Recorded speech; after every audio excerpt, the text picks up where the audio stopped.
Welcome back to the Prospector Podcast. My name is Avery Escamilla-Wendell, and I am your newest host and multimedia editor for the summer of 2023. This podcast will speak about Pride Month. It is important to remember that Pride Month is not only celebrated in the month of June, but is also celebrated year-round. I hope you enjoy.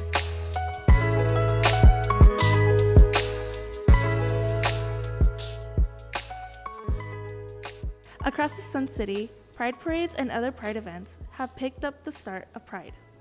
To kick off the Pride podcast, I would like to welcome our special guest, Rosita.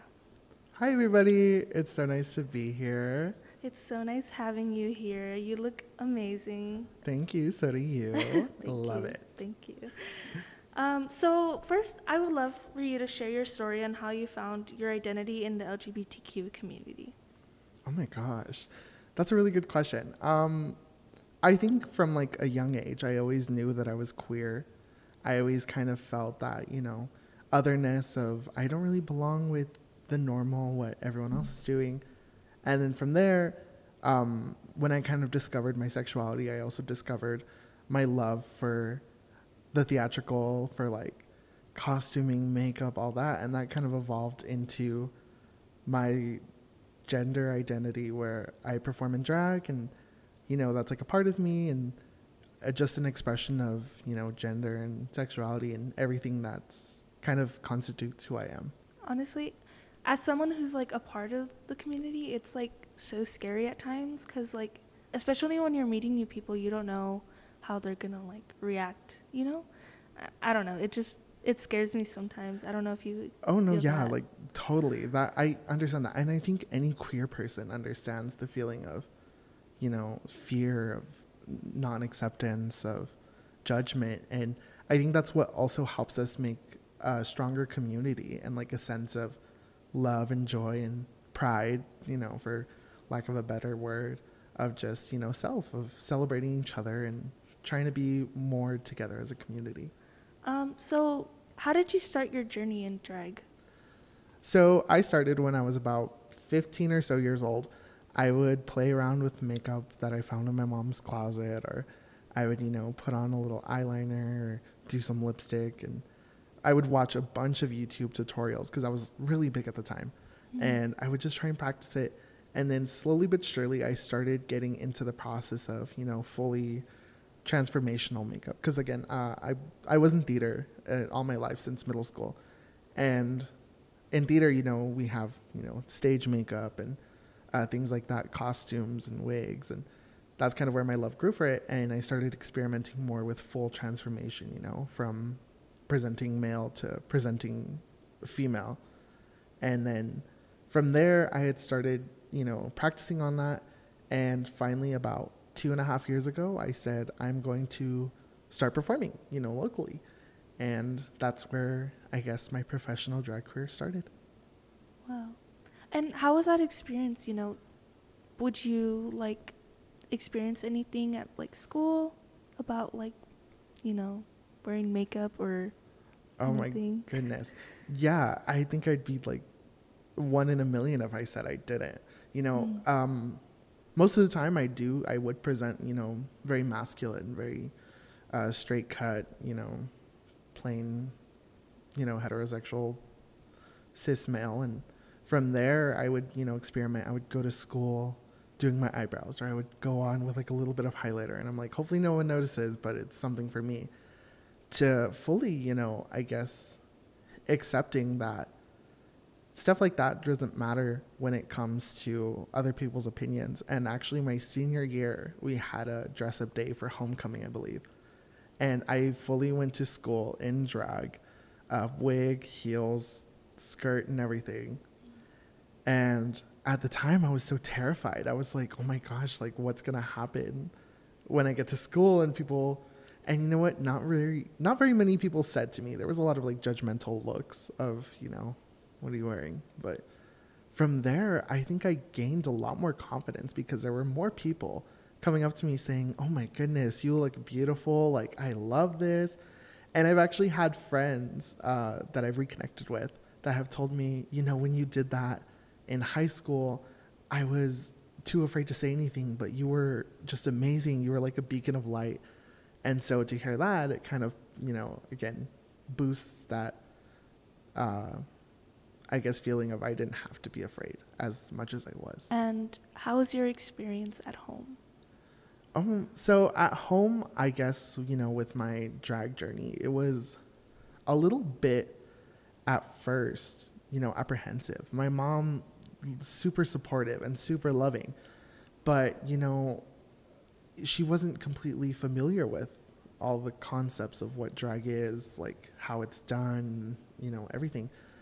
And she was mostly worried for me because she would say, you know, I don't want you to get picked on. I don't want you to get, you know, hurt with, I mean, the way with everything is happening now in our country, it's rightfully so for, you know, our parents to be apprehensive about anything that could cause us harm.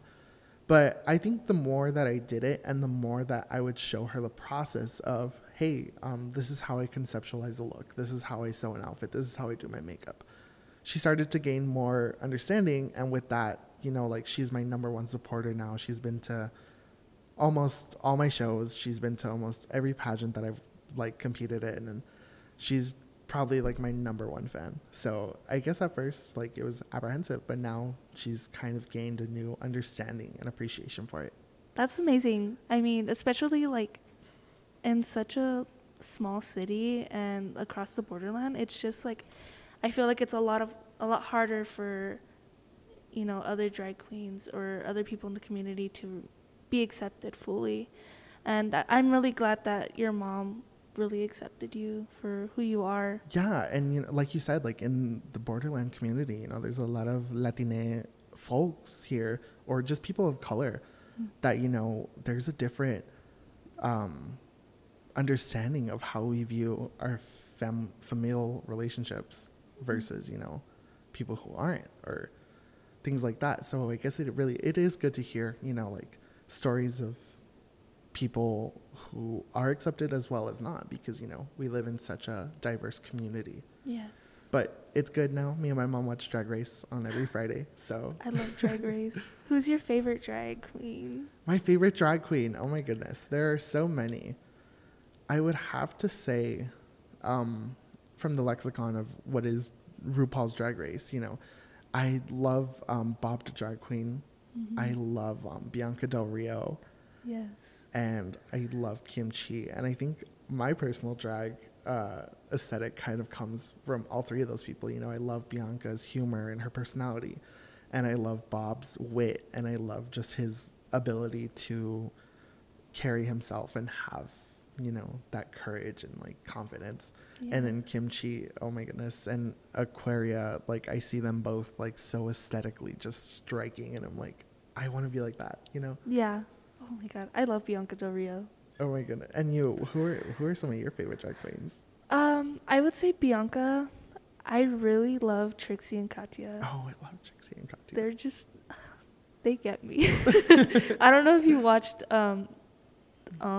Yes, I do. I love that. Me and my best friend, we watch it all the time, and it's just like they understand, they get it. Like the dumbest things that like happen in like our lives, it's just random events. It's like they understand what's going on. And it's just such like a good like release of like, oh my gosh, these crazy people that I'm watching on the internet actually understand what's going on. Yeah, exactly. Like I wouldn't feel comfortable like talking about it with other people, but it's like they relate to me, I guess, which I don't know. I love it. So like I mentioned before, in the borderland, what has your experience been like being a full drag or being a drag performer? So it's been really good. Like, honestly, I was a bit apprehensive at first, you know, again, going back to that whole Latina machismo, you know, anything feminine is kind of seen, you know, a little bit less than. And sometimes that's kind of scary, especially as a queer person who, personally, I lean a bit more feminine, you know, that's my personality, my aesthetic, everything. And it, you know, being taught like from a young age, like, oh, this isn't right, like this isn't what you should be doing, versus, you know, actually doing it, going out, performing, putting myself out there. it's been a whirlwind. It's been super fun. There's been super highs. I've gotten to do so many things that, a lot of people like would just dream about doing. And then, there are some lows. There are some downsides that come with it, with everything going on again in the nation.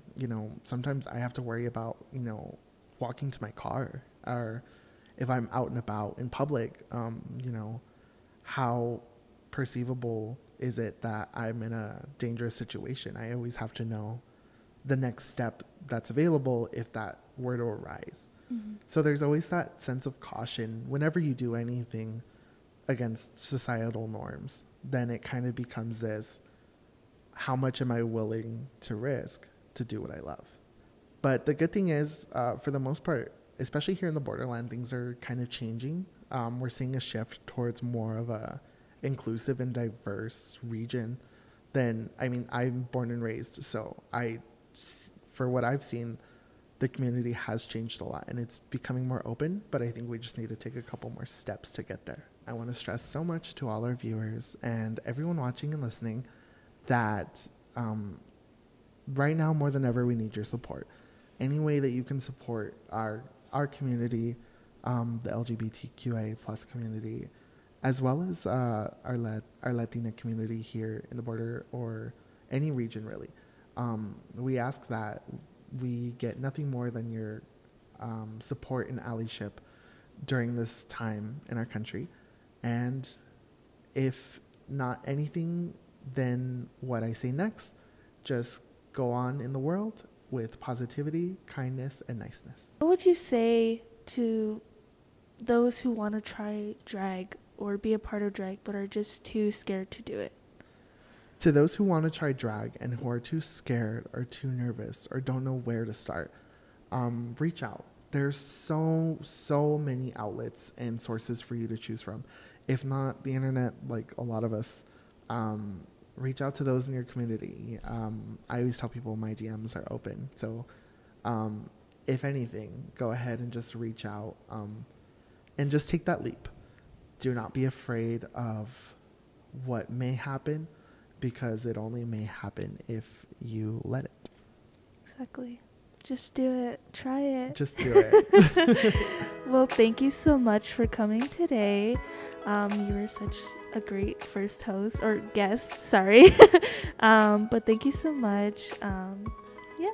Oh my gosh. No, thank you so much for having me. And then if you guys would like to find me, you can find me on Instagram at RXSITA. You can find me on TikTok at rosita.ep, or you can find me on Facebook at Rosita Thorne. Yes, please follow. Thank you. Thank you.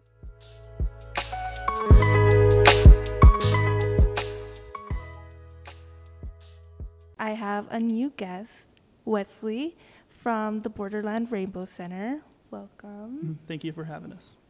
How are you today? Yeah, I'm doing good. How are you? I'm good. So today I have a few questions for you. So how was the center first established here in El Paso? Yeah, so the center was first established by our first executive director, Dr. Brenda Risch. She noticed that there was a need for our community to be more inclusive and more fighting for equality. So she had a needs assessment that was created here in El Paso County, and it studied what we're lacking for the LGBTQ community, not only here in El Paso, but as well as the whole Borderland region. So like our services, technically speaking, serve up to 350 miles for those who need them. The hard part, obviously, with nonprofits is getting everyone to know about the services that we offer. Mm-hmm. And what services does the Borderland Rainbow Center provide to the LGBTQ community? Yeah, so a lot of the services, and I want to be clear, that we offer is not only just to people like myself who are in the community, but it's for everyone. So whether you're a member of the LGBTQ community or not, we open our doors to everyone. But the services that we provide at the BRC is our weekly food pantry, which is Mondays from 8 to 12, and we typically serve about 350 families a week. So there's a huge need for that. But we also, in the past, and we're still doing a lot of these services now, but obviously with COVID, it's kind of made finding funding just a little harder. So we're kind of streamlining services and kind of rebranding the center. But services that we offer are like blind and deaf services in order to ensure that everyone who needs our help can have access to that. I know that in terms of like deaf services here in El Paso, there's a huge need. The hard part is getting people to find out about that. We also offer like support groups for trans families, for people that have HIV, or people that are trying to transition themselves into either being trans or detransition themselves, depending on the need. Other than that, we offer fun events. We have family game nights, we have movie nights, karaoke nights, and we're looking at expanding our services and rebranding our center so it's more community-oriented and working with local businesses to help us not only get the word out about our center, but truthfully just help us get clients that can help us. Okay. And how did you get involved into the center? That's an interesting question. When I talk to people about the center, the number one question is like, who are you? We've never heard of you. So that was kind of my story. I ran for public office in 2020 for city council in Northeast El Paso. And one of the things that I did was I reached out to every type of community. So obviously when I was like, well, I'm a member of the LGBTQ community, who or what can I reach out to see what needs that they need met? So I found out about the BRC actually through their food pantry, just seeing that the work that they were doing, not only on social media, but I attended a couple of food pantry days and really saw the need. So I sat down and I talked with a lot of the staff, a lot of the members that were there, and even members of the community who were going through the struggles, especially during COVID, and just talked to them, sat down with them, asked what, not only myself could do, but what could the center do for you? So from that conversation, I talked to the executive director at that time, and I decided to get involved. So I joined their board of directors, and it's been fun ever since. That's great. That's interesting, honestly. I don't know. I've never talked to someone who's ran for something like that. So that's really cool that you were able to do that. So how are therapy sessions accessible to the community? Are they in person or are they virtual? And how are patients able to pay for this? Yeah, definitely. So right now we're going through a reassessment of our therapy services. Obviously with COVID, there became a greater need because people were in their houses and a lot of people, in the LGBTQ community, it's hard, especially when we're locked up in our houses, especially when our families don't know our identities. So when COVID hit, a lot of us went through this massive amount of stress, being stuck at home day in and day out, having to find a way to not only be ourselves with our family, for those who have not come out to their family for whatever reason they might have. But the services that we offer, for therapy, all of it's on a sliding scale, which is based off your income. We are trying to take a way to take Medicaid and Medicare and private insurance, but that's a huge hurdle to overcome, not only in the state of Texas, but because we also have clients in the past that have been from Juarez and from Las Cruces and the New Mexico area.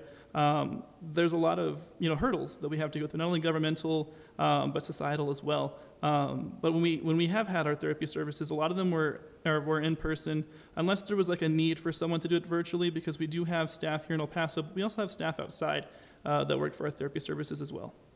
That's great. And have you seen a rise in the trans community reaching out to the center because of new legislation that's banning transitioning processes and even books that speak about the LGBTQ plus experience? Have you seen a rise in that? Yeah, there definitely has been. This last session in Austin has been very hard, not only on trans folks living in our community, but the entire LGBTQ community as a whole. You talked about banning gender-affirming care. You talk about banning drag shows, which did get a little bit of a caveat. Now there's not a lot, children are allowed to be present, and if they are, the business can be fined, which makes it hard for people in the drag community and local businesses that typically host these individuals to provide joy and happiness to our community. But you talk about And it's hard not to get political, right? Because we're a 501c3, so we're not really supposed to get political. But like a lot of the members in our community have come to us rightfully scared. And it's as a board member there and as a member of the community myself, it's hard, right? Because we have to talk to these families and get them to understand, number one, that the center will be there for them. But there are other avenues like the ACLU and Lambda Legal and a couple other organizations that can help them with their work, right? But let's talk about Tuesday. Tuesday here in El Paso at City Council, one of the things that I've been working on as a private citizen and as a member of the board is to get our council to adopt some really meaningful policy. So on Tuesday, there's 4 important items that are going to be voted on City Council. The first one is to create an Office of Equality and Inclusion. That will ensure that our city is doing everything that we possibly can, not only to ensure that our employees are safe that work for the city, but to really create policy that ensures that no one in our community, regardless of their age, their sex, their gender, or their sexuality, is pursued by any form of hate or prejudice, whether that be in the housing market, whether that be in the job market, or just their day-to-day lives. And it'll also create a equality and inclusion board so people like myself and others like me can also serve with the city to ensure that policies that are created do the same thing. It's a lot of work that needs to be done here in El Paso, and El Paso, unfortunately, is so behind the curve because our community is a little different, right? We happen to be a Christian majority city. Some people love us, some people don't. It's interesting. But the second one is to create a One El Paso United campaign. And that just comes from, my visits to Austin, Texas. I saw this sticker on a Starbucks that talked a little bit about that. And essentially what that will do is ensure that we're reporting hate crimes accurately, ensuring that our officers are trained through diversity, resiliency, and inclusion practices to ensure that if they do happen to pull over someone in the LGBTQ community or just a person of color, that they're being treated with respect and dignity, and then so much more. And the other two is to deprioritize gender-affirming care here in El Paso and deprioritize banning of drag shows. And those last two are very important, right? Because at the end of the day, our city has so much power and so much leeway. So it's important that our city sends a message that if you're a member of the trans community here in El Paso, or you are a drag performer, or just a person who dresses in drag, that the government will not come after you, that the police will not pursue, harass, intimidate you while you were trying to live your life. And that's hard because we know Texas and our governor and a lot of people in the House and the Senate here in the Texas government can be very litigious. So one of the things that we want to make sure with the Borderland Rainbow Center, because we are going to be working with the city on a lot of these projects, is that the community as a whole is invited to this process, that is invited to this policy changes that can be made. I wanted to make sure we got a lot of this done during Pride Month because it's important not only that our city shows members of the LGBTQ community that we are with them, but that we are listening and we are willing to take these brave steps forward to ensure that everyone, regardless, feels safe in our city. Because let's be honest, there is a lot of work that needs to be done, and unfortunately there's not a lot of time to get that work done. I agree with that because as someone who's a part of the LGBT community, it's scary at times because a lot of us don't know that these resources exist. And so just having a center to go to and, to feel safe and comfortable is just, it's lucky for us to have that.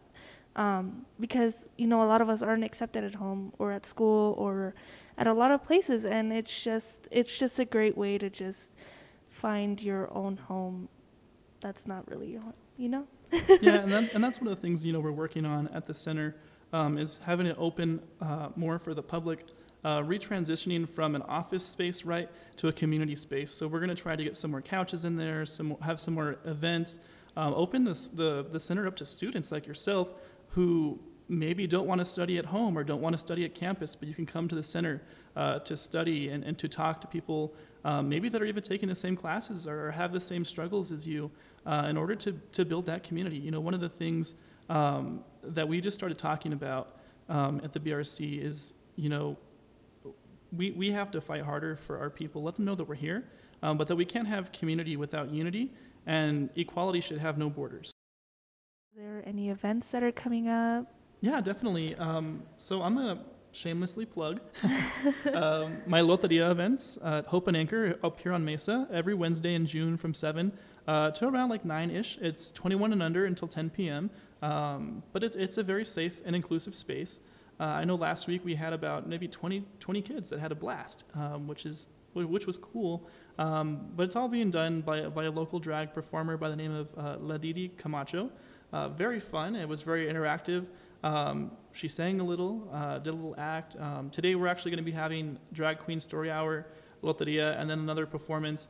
And she's trying to get more queens to come out because it's important to know, like, especially now with what's going on in Texas Ledge, that there are people businesses especially, that care about them. But also I know tonight we also have the comedy show at Craft and Social. I want to say it starts at 7 as well. I could be wrong. I think so. I hope so because I said it. But we're having events like that. So that's what we're trying to do at the BRC, become more community-oriented. We're going to be having a coloring book party announcement very soon because we did a project called the Border Heroes Initiative, right? So we have playing cards for local and state, and then we have a coloring book for local. So we want to get those coloring books out in the community, let people know that these are the people that have your backs, number one. But just to spread more awareness about the BRC.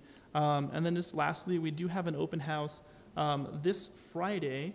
Let me get the information because I don't want to botch this. It's kind of important. But it's going to be, oh Lord, there's so much here. And I should have wrote this down, but I remember seeing it and I was like, ooh, I forgot. But it's this Friday. I want to say we have 2 sessions that I remember seeing, and it is at, okay. So we have one of them, if it loads, this Friday, June 16th, the Borderland Rainbow Center presentation at Memorial Park Library. That's at 3200 Copper Avenue. Friday, June 16th, 2 to 3 p.m. in English and 3 to 4 p.m. in Spanish. So if you want to come learn more about our services, ask us questions, and actually even ask how to get involved, because like right now, the thing that we need most is actually volunteers. You know, our food pantry cannot do the work that it does without the work of amazing volunteers who come every Monday and even Fridays to help prepare for Monday. Without them, you know, a lot of the services that we have to offer would be, let me be honest, it'd be very hard to serve. So if there are any volunteers that hear this, thank you for your work you do, and thank you to our staff. I know on Tuesday as well, we also have our proclamation being read by the city council. On Monday, we just had ours for the county. But like I tell people, the center is always open Monday through Friday, 9 to 5. If you do need to come over on a Saturday or a Sunday, just send us a message through Instagram, and we'll make sure that we have that accessible to you. Okay, great. Well, thank you so much for coming out. I really appreciate it. You're my second guest on my first podcast, so thank you so much. But yeah, thank you. Good.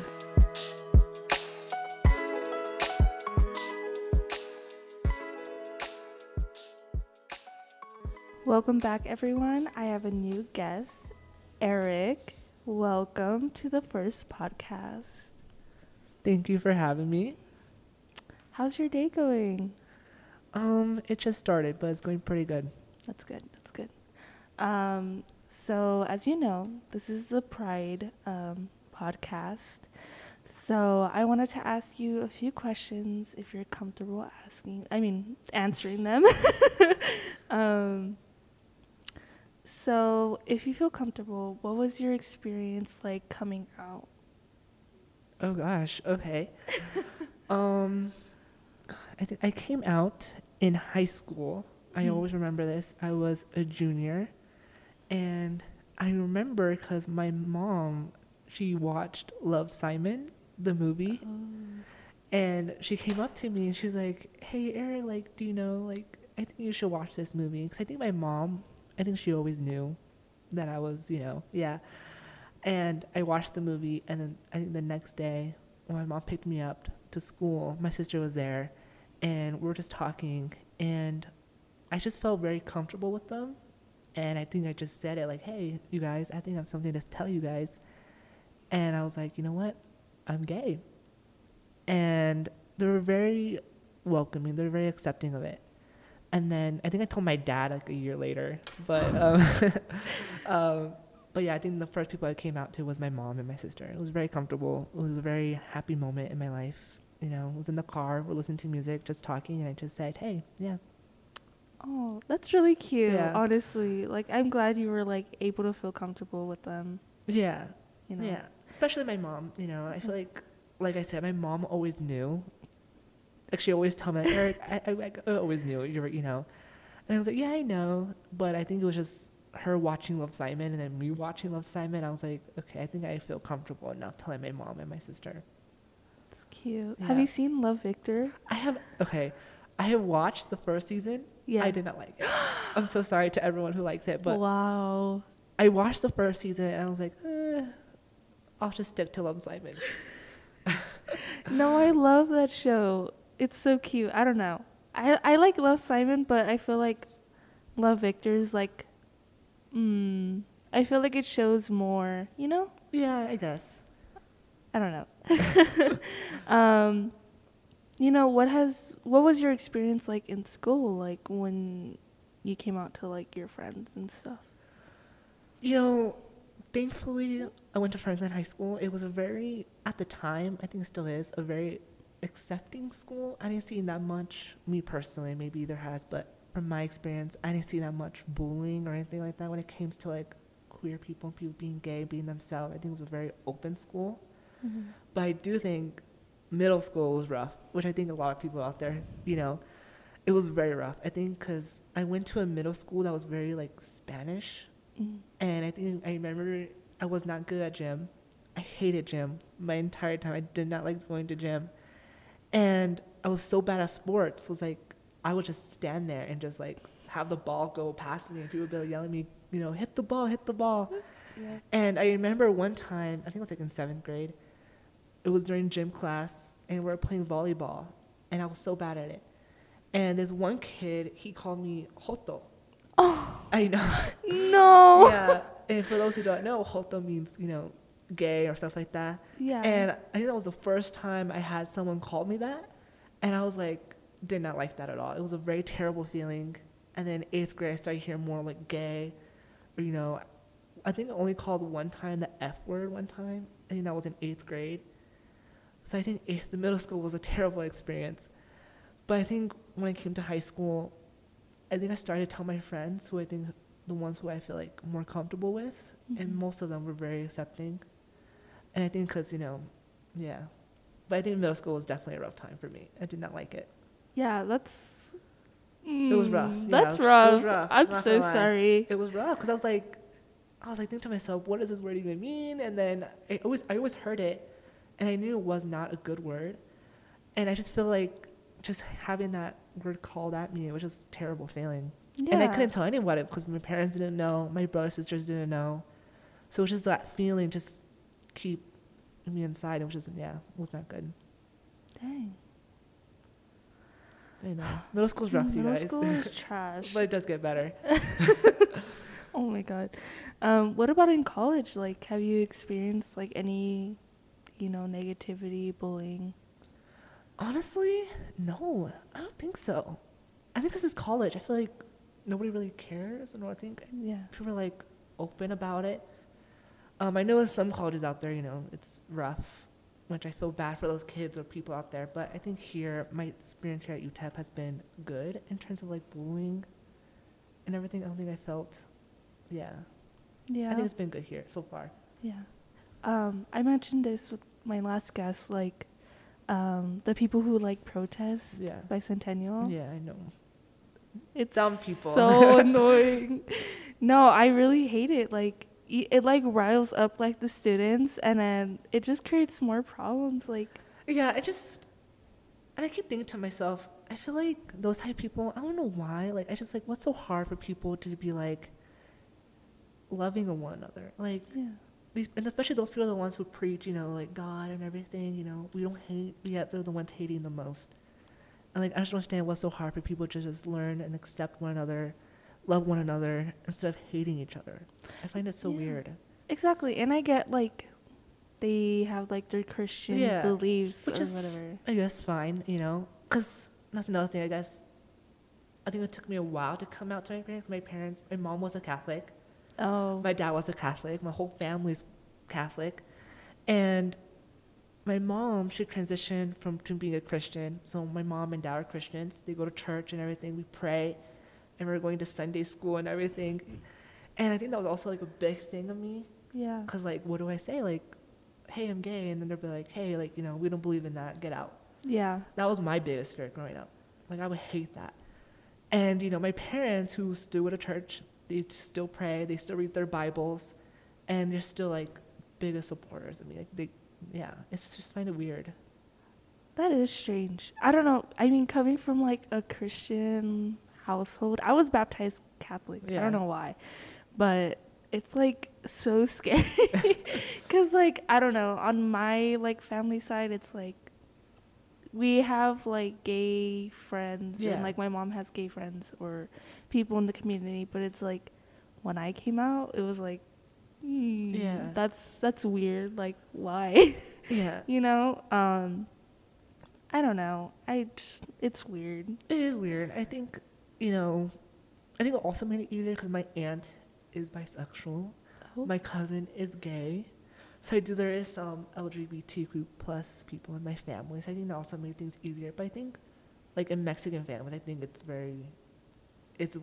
difficult because I think a lot of them are very Catholic and very conservative when it comes to being gay and everything. Yeah, you know, that's good that you have like family members in like the community.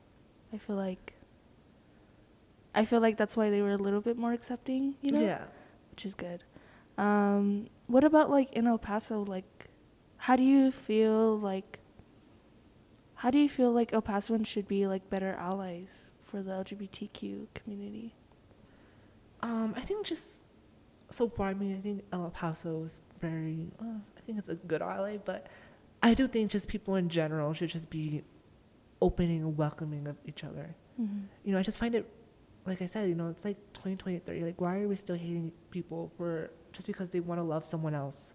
Yeah. You know, like unless like they're like attacking you or saying bad things to you, like why are we hating them and everything? So I think just people just need to start growing up and start realizing I think there's other things to worry about instead of just attacking the LGBTQ plus community. Yeah. It's like I don't know. It's weird. It's weird. Yeah. Well, thank you so much for being on my podcast. Thank you for having me. I hope that you get to be on the podcast next time. Yes. You're such a good guest. If not, I would be very mad at you if I'm not back here. It's because you like Timothée Chalamet. That's why I don't want you on here. Okay, sorry. No, it's okay. I'll leave. You'll see him again. It's fine. Yeah, I'll be back. Yeah. Well, thank you so much for joining the Prospector podcast. I will see you very soon. Thank you. Bye.